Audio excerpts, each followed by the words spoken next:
Welcome to It's All About the Questions, where learning to ask the right questions can help you achieve lifelong success. Now, here to help you ask all the right questions is award-winning author, international speaker, and business strategist, Laura Stewart. Good morning, afternoon, and evening, everyone, and welcome back to the show. It is so great to be here with you guys on a beautiful day here in Vero Beach, Florida, where this show broadcasts from. And I'm just excited because I just got back from up north, and when I left there Friday, it was 19 degrees, and it was snowing. So I do enjoy the crispness in the air, but I do like my beach and the moisture in the air and the sunshine. For those of you who have been following me for a while, you know that I was recently up there to put my mom's and dad's ashes into the gravesite, and it was truly beautiful, and I want to thank everybody for all of your support as I'm going through all of this. And I want to thank my guest that I have today, who you can kind of hear with he must be doing something while he's waiting for me to introduce him. Bobby Kipper has been a dear friend for a long, long time, and he's just been so supportive of me forever. And since my mom has passed, he just randomly sends me a text or a call, and it always seems to be just when I need a reach out. So beyond thanking him for being on the show, I'm thanking him for being a dear friend. Bobby Kipper is one of those people that if you're trying to figure out how to focus yourself again, how to make a difference in the world on many levels, then you're going to want to listen to this show today. He's the founder of Performance-Driven Thinking, co-founder with David Hancock, another dear friend of mine. He spent over 30 years providing leadership development, training, and coaching to both the government and private sectors. He has done keynotes at the White House. He's founded, and he's the founding director of the National Center for the Prevention of Community Violence. He's passionate about quality of life and human rights issues.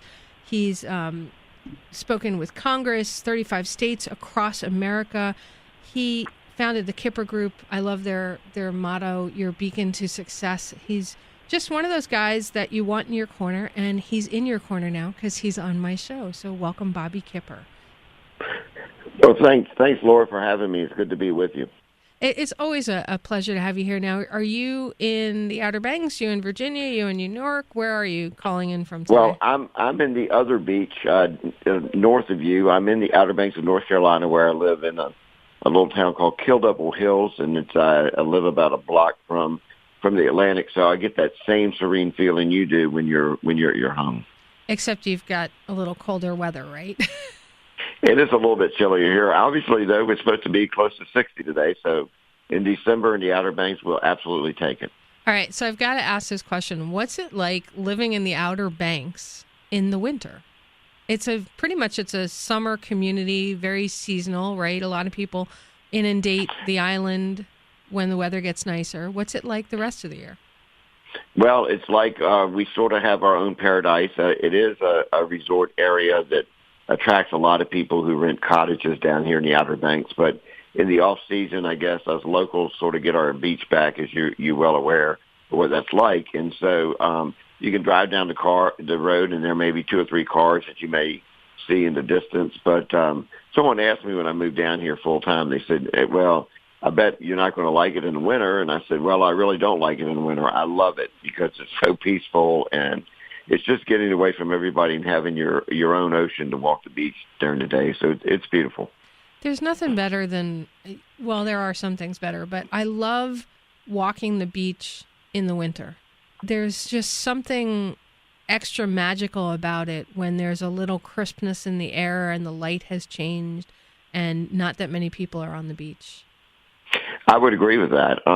It's sort of like its own, solstice positioning of your mind and your thought and your spirit, and it just gets you totally connected. The ocean is a way of doing that to the vast array of what we're provided every day when we wake up, to be able to focus on things that are so positive, including that atmosphere. It is an eye-opener, but it's also a motivator for me.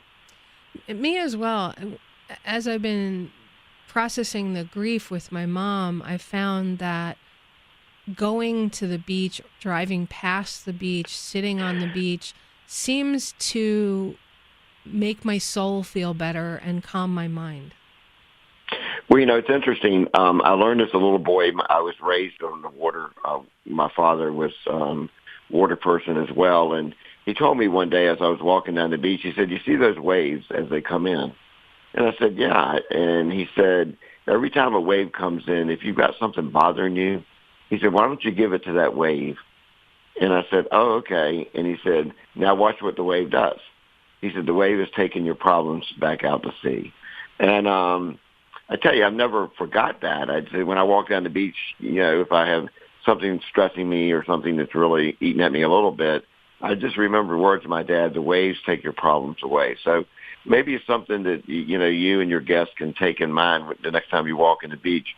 I'm just going to cast the problem to the wave and let the wave handle it. So it's all part of a bigger vision, but I've always lived by that. I just enjoy that thought. All right. And of course, that has me quite emotional right now. There are tears right there because that is such a beautiful thought, it's such a visible thing that you could, whatever the problem is, whatever anybody who's listening is dealing with right now, even if you don't have a beach right near you, perhaps you can visualize a wave and the beach or get a picture and picture it just going. I love that, Bobby. That is so beautiful. No wonder you're such an expert. It's been a lot. It's been a lot to me over the years, and again, it's just the things that I know we're talking a little bit today about focus, and it's just those things that you can actually, there are issues that we each have that will never totally leave us, but we can always make the perception of those issues and how we look at those issues better with the way that we fix our mind and we refocus on things that are positive. Not only in life, but, in nature and in the world. Which leads me to one of the questions I have, because, the wave analogy, as I'm thinking through it, it's the intentionality of saying, okay, I have a problem, vocalizing what that problem is or that stress or whatever, and then saying, okay, I'm releasing it to the wave. For people who are having trouble, because this is something I find with my clients and friends and myself, especially right now, is sort of how do you get your thoughts together enough to even say, okay, this is the bigger thing for me right now, or I can't focus. How do you begin to start getting that intention and getting the thoughts together? That's a great question. And I think for everyone, it's probably different because, if you're dealing with grief and someone else might be dealing with financial issues or the loss of a job, or, they're just different things that we go through in life that are elevated concerns within each one of us. Okay. And I just want to throw this out there, Bobby. It may not even be, this just popped into my head, it might not even be something that seems like a bad thing, because I've had different points in my life, everything's going right, and it's so overwhelming I can't pull it together. Right, and I really do follow where you're going with that. It basically goes back to our general daily focus, and what is our focus, and how do we adapt to the things that are creating most of our focus attention. And one of the things that I always challenge people to do if they feel like they're having an issue being able to focus is to really sort of do a little graphic chart, if they could just think. Every time they're thinking about something, maybe even put a little graph together. Every time I'm thinking about, something's positive, or, maybe it's a promotion, or when I'm thinking about a loss or a divorce or whatever it is, put a dot every time you think about that. And I know that it's time-consuming to do that, but a lot of people have tried this, and they really found out that there are a lot of dots on that paper at the end of the day. I mean, most of my time today has been spending on thinking of that particular item. And what that is, and you've hit the nail on the head, that's really what I call a refocus identification point, where you have to really look at the amount of time you're spending on one issue and do something about it. Some of these things, they eat at you and they eat at you and they eat at you, but we're never really providing solutions to get through some of that process. And it's because we really don't realize at the end of the day just how long have you been dwelling on that particular issue without trying to find some resolve to it. And I think we each have to channel the amount of time we spend doing that. So what you're saying, Bobby, is in order to gain awareness of something, let me make sure I understand this right, you need to start realizing how much time you're spending on it. And you use this dot idea. Absolutely. I do think that, again, it's almost like people that are supposed to be focused on a particular thing that would be positive or could provide a positive influence in their life, but they find themselves drifting off to things that are negative. And until you really realize what the real focus is of your thoughts, the majority of your time, you can't really address, that focus. I mean, it almost gets to the point where we know what occurs when we talk about addiction and substance abuse, but there's also an addictive mindset to things that are traumatic, things that are bad. And it may be post-traumatic, but it also may be a reality of what we are currently going through.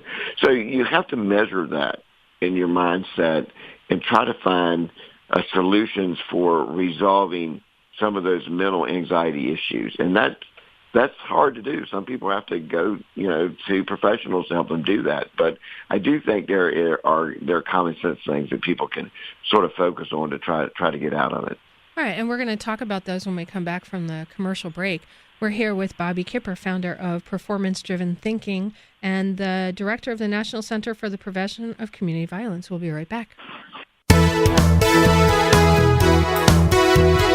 Success comes from not only what you know, but also who you know.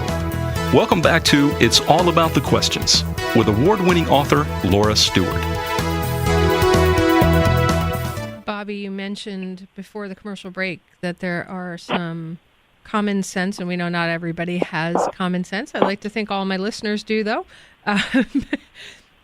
Some common sense things that people can do to let go of an addictive mindset and create a proactive or a positive mindset. What are some of those things that some people can begin doing? Well, I think that, you mentioned the book that we wrote called Performance-Driven Thinking. I think a lot of it has to do with understanding the power of personal performance, which really starts with a mindset. We talk a lot about that in the book. I mean, how does an underdog ever win in life? How do people who don't have that talent level come out on top? And we really feel like, I think it's very important to understand that it's really about a mindset to perform, to move. And performance means, not only wanting something in life, like most of the time when we go through these issues of whatever they are that really are impacting our life and are really holding our focus, sometimes it's just we have to really look at, what is it? What are our goals? Where do we want to go with this issue?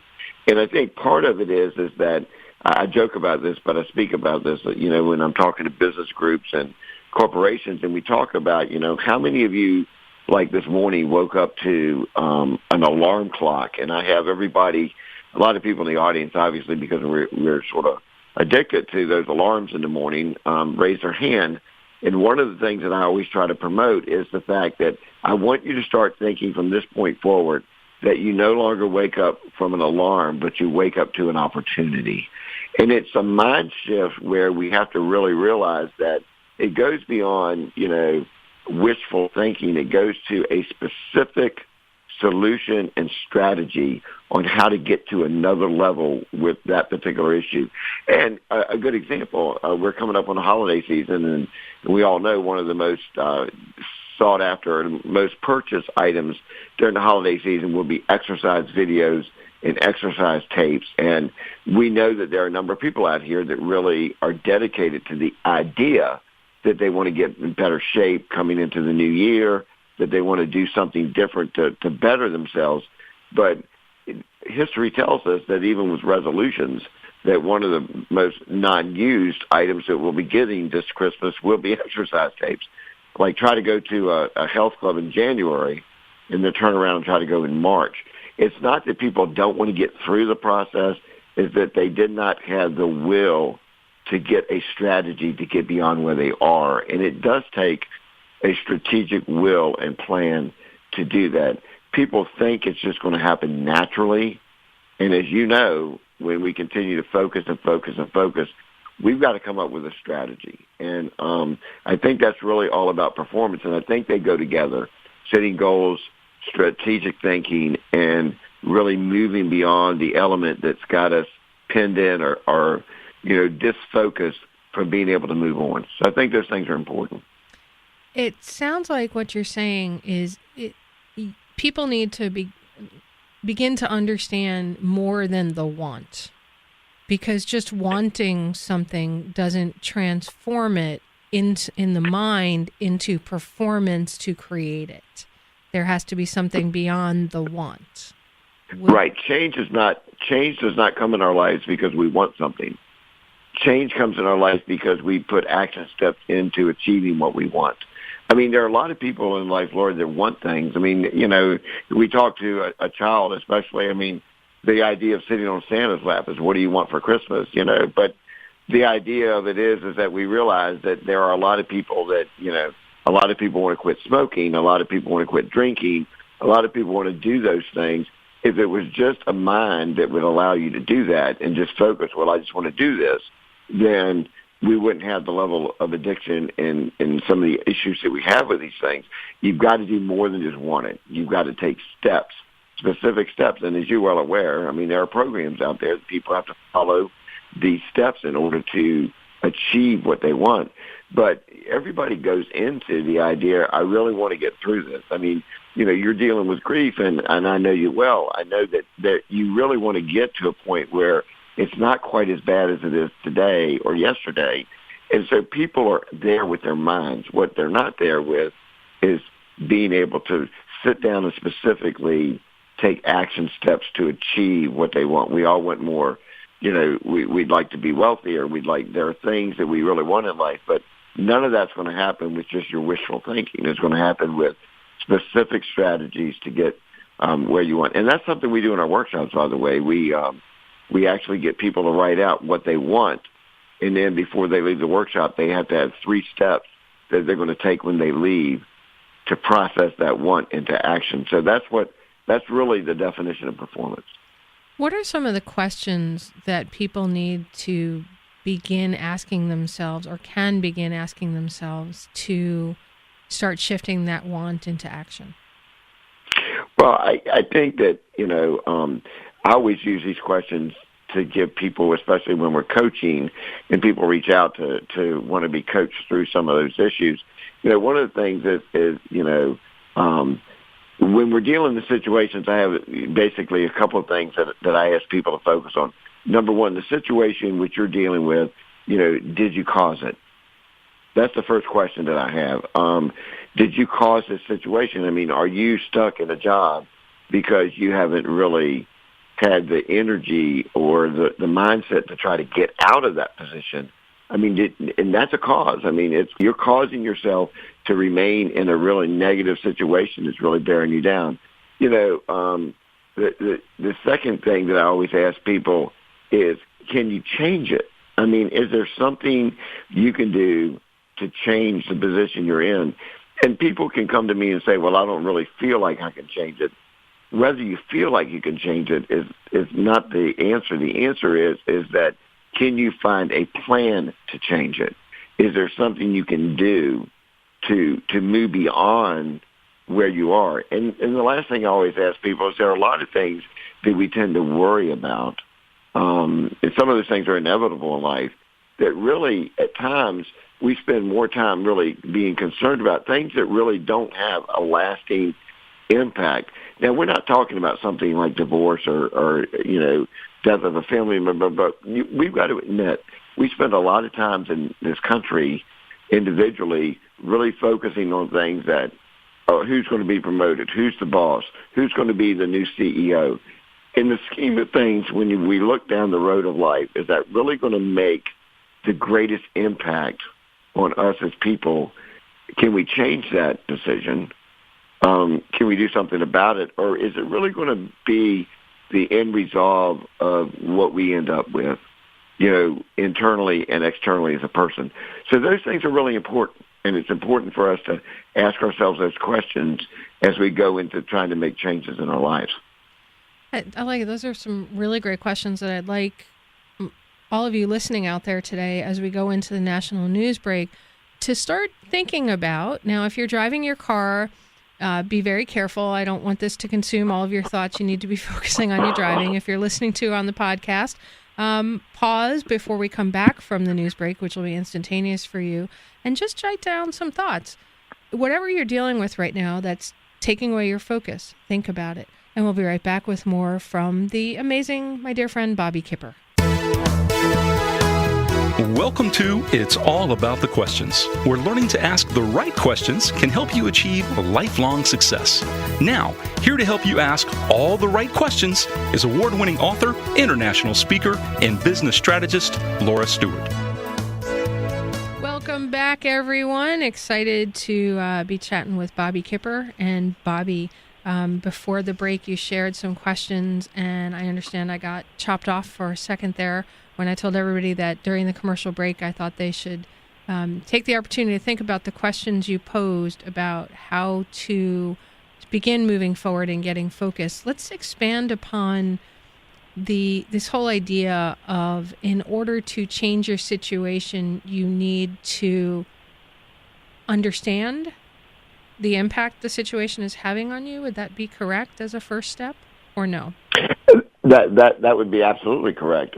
Again, the reality, a lot of times we have a hard time with impact and reality. I mean, when you think about it, there are certain realities that we face every day in life, the premise that certain things can happen. But at the same time, we also measure the fact that, if we're not prepared, we're not totally prepared, it can really have a lasting impact. So a lot of it is understanding life's positions and the positions we placed ourselves in to know, what we can do as far as understanding the impact that's having on us and to make changes so we can negate the impact, especially if it's an impact that's very, very detrimental to us emotionally or physically. And so those things are important, but you have to be able to measure, again, what impact it's having on your life in order to make shift. You shift your mind, and when you shift your mind, you shift gears and shift changes. And I want everybody to think about what Bobby just said, because it's not just, most of us tend to think that it's only bad things that impact our ability to focus, like what you've heard me dealing with these last few months around my mom passing away. Sometimes it's good things that impact us. I can't tell you how many times I've worked with clients or consulted for companies that their growth is so exponential that they stop focusing on strategy. All they're doing is thinking about what's happening, and they're reacting, and all of a sudden they realize they can't even support their clients anymore. It's a good situation to be in, but they didn't plan for the growth, so all of a sudden they're overwhelmed and customer service goes down and they can't fulfill orders and things like that. So start thinking in your mind, it's not just always a negative thing, it's a positive thing that if you don't think about it, it can affect your performance. So Bobby, how would you respond to somebody who perhaps is in that kind of situation? Well, you gave a good example, and another example I was thinking as you were talking, Laura, would be, a team that just maybe goes up against a team that's basically sort of rated higher to them in athletics, and all of a sudden this underdog team goes in and they win the big game. I mean, winning and achieving in life is wonderful, and there needs to be. I'm a firm believer, and we write about this in the performance book. I'm a firm believer in small wins. I'm a firm believer that we recognize the small wins in life, but I'm not a believer that we just hold on and we don't go for additional wins. I think that what happens is that the celebratory mindset that we've accomplished our goals should only drive us to set additional goals. It doesn't mean that we don't take some time and share the wine together, or just, a time of celebrating with our close friends and people that are dear to us. But what it means is that you can't continue to live on your laurels, as the old, tale has said. You have to move to what's next? No one ever reaches that pinnacle where they can't really, even the best employees in an organization need to be driven to be better. Even the best athletes, need to be driven. They need performance coaching to really continue that mindset and even to grow that mindset. Because who is to say in life when we finally reach the pinnacle that we cannot go any further? I don't think that life exists for us to adopt that attitude. I think life exists for us to adopt the attitude that, yes, this is great, this is wonderful, and look what we're achieving, but how much more can we achieve? And, Laura, I want to say that people measure that simply by dollars and cents, and that's a big mistake. What I'm talking about is not measuring wealth as far as money is concerned. I'm talking about the mental wealth that people have in their lives to really always be reaching for the stars, because the stars are where we want to be, instead of settling for something that we feel like that this is as high as I can go. I can't do any better than that. We never can be comfortable with that attitude in life. So improve your mental wealth. Absolutely. Increase your mental wealth.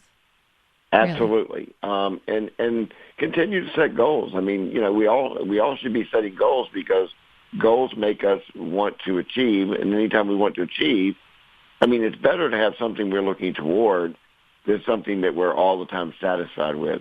We should never be in life just totally satisfied with our position when we know that we can grow, whether it be education. One of the things I tell teens all the time when I get a chance to talk to teen groups is that the one thing they cannot take away from you in life is what you know.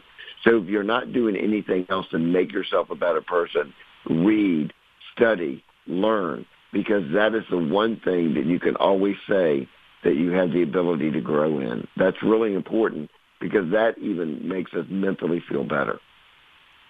You do a lot of workshops in some organizations that society has really, that they've taken a hit lately. You do a lot of work with police departments and fire departments and 911 groups. Yes, we do. And we do a lot of training, police training. As a matter of fact, it's funny you mentioned that. Tomorrow I'll be spending the entire day at a regional police academy in Virginia to do a day's training for police officers.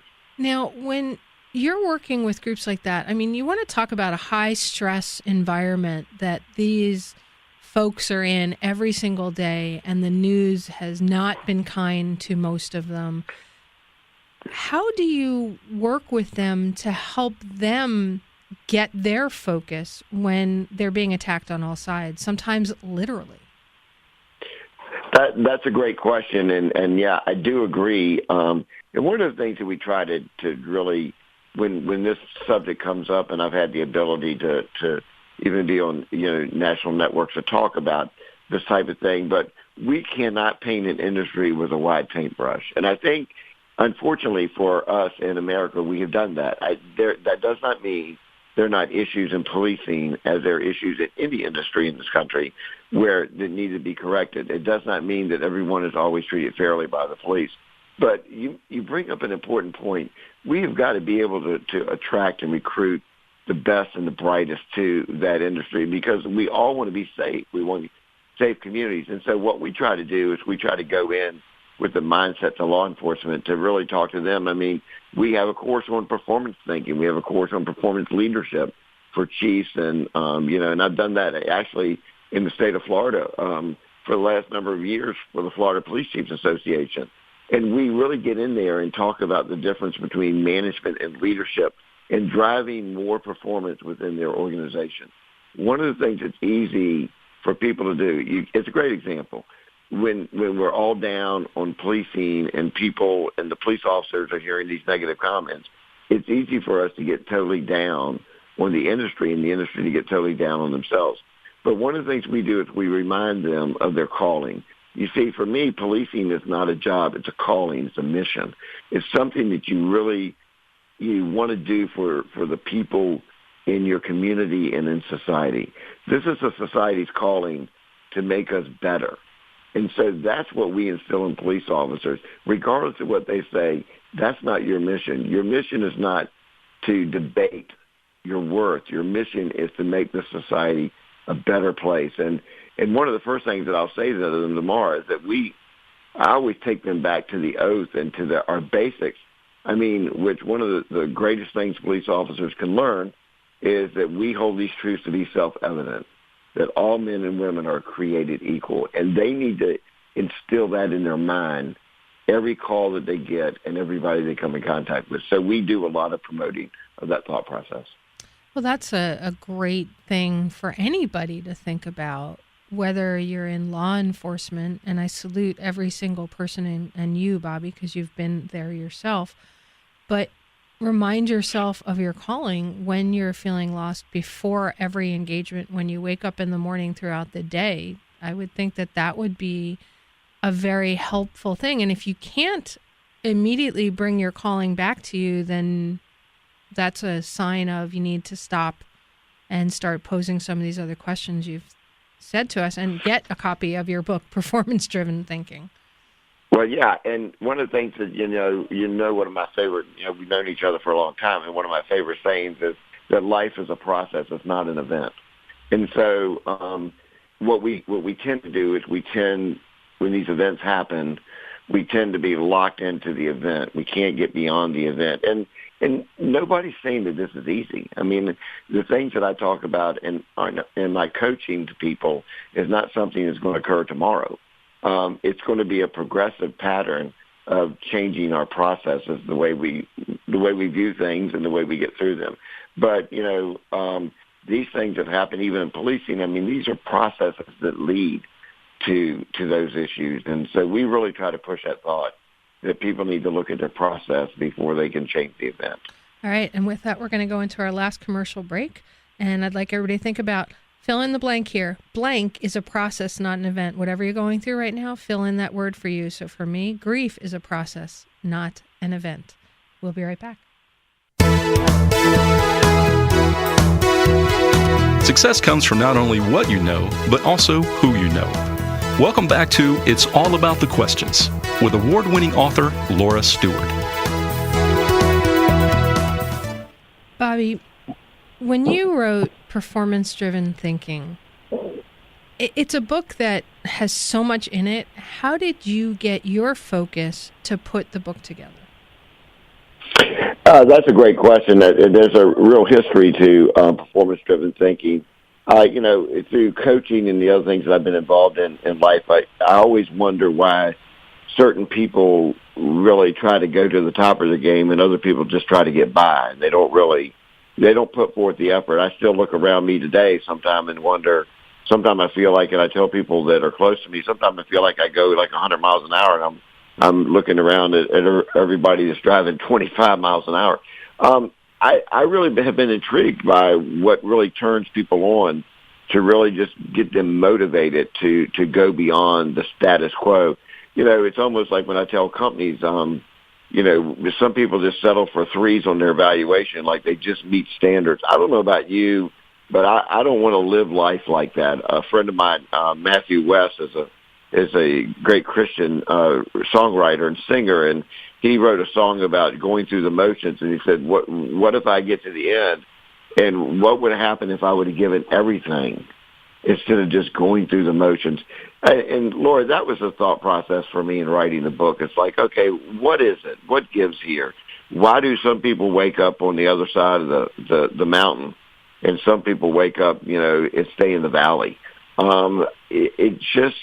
And then there was really not anything that was defined about performance thinking. I was really sort of blown away by that. And if your listeners go to Google, they'll know that we sort of established a brand in performance-driven thinking. So it was a motivation to really search, to help people do soul searching about why are they satisfied with just getting by, and what can motivate them to get beyond that. And you've read the book. That's really the premise of the book, to help drive people in that direction. So why are you satisfied with just getting by? I love that question. or it can be changed to, are you satisfied with just getting by? Because some people don't like the why question, even though that's like my favorite question in all the world. But are you satisfied with That's just true. getting by? And why would you be that way? I mean, what is it about each of us that we would ask ourselves, are we okay with just arriving, or would we like to go further in life? And, and again, these things that you're talking about, things that you're experiencing now with grief and other things that come in life, it's not like there's a magic pill here. I mean, it's a process of dealing with those type of thought process. Why are we okay with just being stuck in a rut or in a mode? Why should we be okay with that when we could reach out and grab more? And I think that was, again, the challenge of the book. And, I've written, that's my fourth book, but it's the third or fourth book. But that was probably one of the ones of my favorite because it self-motivated me to not be satisfied with the status quo. So I got as much out of it writing it, I hope, I think, as people would get it when they read it.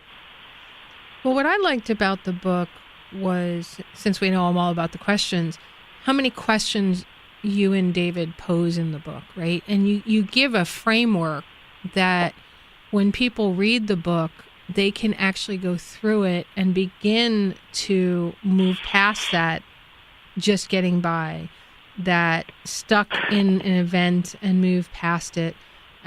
Your chapter, you mentioned this earlier on small wins, it was really great because for me right now, it's been, I'm so used to things happening constantly. And the last 6 years taking care of Mom, if I hadn't celebrated even small wins, forget it. I don't know how I would have gotten up in the morning some days.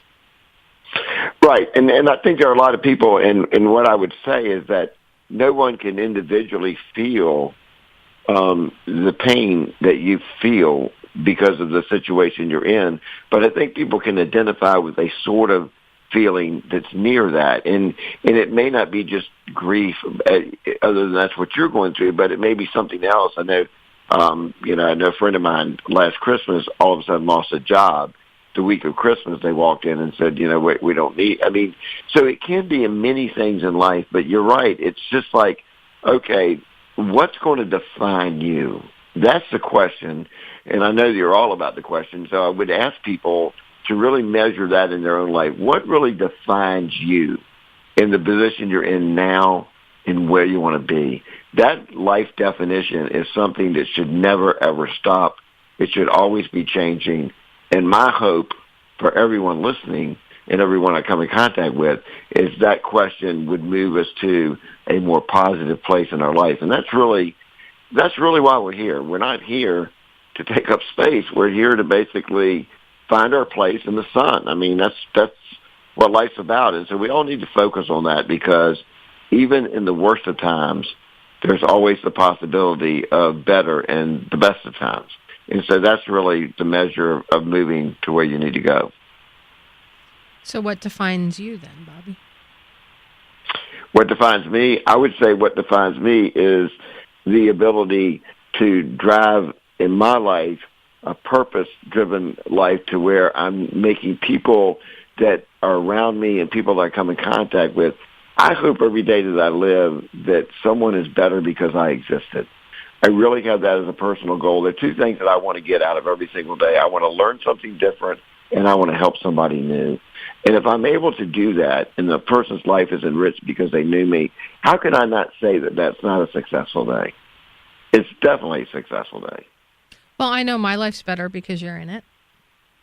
Well, I really appreciate you saying that. And I know you've gone through some real tough moments and hours and weeks and days in the last few months. And I just want to say how my heart's been there for you in realizing that there are people that can identify, not maybe at the level of grief, but they can identify with grief. So I really feel this time of year is really important for us to really say that there are a lot of people that experience those feelings, and they need the help of friends. They need a hug. They need a hand to reach out because we don't get through certain life's process by being alone. We get through it. It's all about community and finding that right community of people that can help you over the hump so you can get to a better mindset.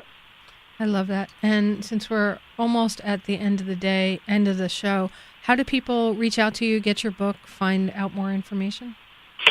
They can contact me. Let me give you a good email address. They can contact me at Bobby Kipper, BobbyKipper,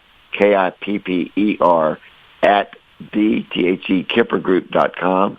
And the book is available on Amazon or any booksellers, Barnes & Noble, any bookseller can actually order it for you. If anybody wants any training or any coaching, I'd welcome them to give me a shout out and just send me an email and some contact information. I'll be happy to get back in touch with them so we can hopefully change mindsets of people we come in contact with. All right. So the book is Performance-Driven Thinking, and you can reach Bobby at Bobby Kipper at the Kipper Group, and their website is thekippergroup.com. Bobby, thanks so much for being here and for your words to inspire everybody to get focused and move forward. Well, thanks again, Laura. I wish you Merry Christmas and all of your listeners Happy Holidays and a prosperous New Year, and I know we'll be talking soon. All right. Thank you, everybody, for joining us today. It was great to have Bobby on the show, and remember, the right questions truly can change your life. So what are you asking today? Hug someone you love.